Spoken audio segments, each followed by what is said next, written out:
నిలబడమంటూ మీ ఇద్దరు సాలిడ్గా చదివి ఎన్ని కొండ ఒకరాలని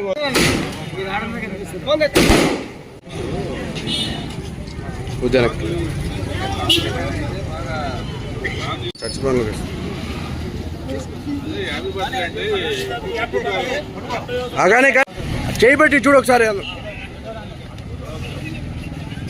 తెలంగాణ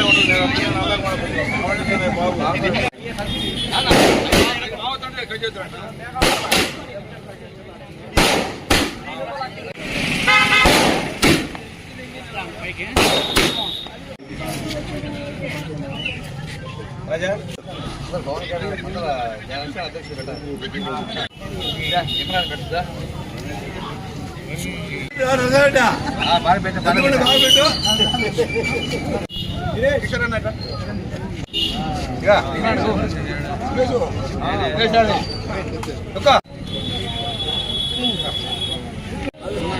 నువ్వు పెట్టన్నా మదన్న అయితే ఒకసారి చేతిలో పడు రైట్.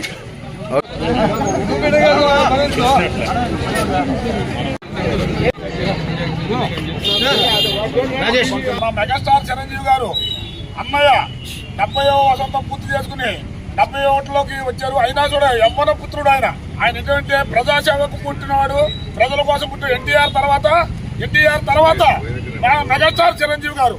అటువంటి నాయకుడి కోసం ఈ పుట్టినరోజు చేసుకున్నందుకు ఎంతో గర్వంగా ఉంది మాకు. అదే రకంగా మా పవన్ కళ్యాణ్ గారు కూడా ఆయన అధికారంలో నడుచుకుంటూ ఆయన ఆశయంతోనే ఇవాళ డిప్యూటీ సీఎం అయ్యారు. అటువంటి నాయకుడికి ఒక తమ్ముడుగా, ఒక అన్నగా ఇద్దరు మన రాష్ట్రానికి కానీ దేశానికి కానీ ఎన్నుముకలాగా పనిచేస్తున్నారు. అటువంటి వాళ్ళ కోసం ఇటువంటి పుట్టినరోజులు ఎన్నో చేసుకోవాలని మహానుభావుడు ఆయుధారోగ్యంగా ఉండాలని మేమందరం కోరుకుంటూ ఈ ప్రోగ్రాం చేశాం. ఆయన పుట్టినరోజుకి మా జోహార్లు. అన్న మెగాస్టార్ చిరంజీవి గారు పద్మవిభూషణ్ స్థాయికి ఎదిగారు, కష్టపడి పైకి వచ్చారు. మేము అన్న చేసేటటువంటి ఎన్నో సేవా కార్యక్రమంలో ముందుంటున్నాము. ఆయనకి అభిమానులే కానీ భక్తులు ఉన్నారు ఎక్కువ.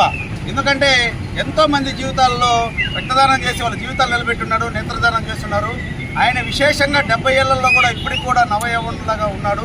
ఆయన ముందు మంచి మంచి పదవులు అలంకరించాలని, ఆయన చేసే సేవలు ప్రతి ఒక్కరికి ఉపయోగపడాలని, భారతదేశ స్థాయిలో ఆయన చిరంజీవిగా నిలబడాలని కోరుకుంటూ సెలవు.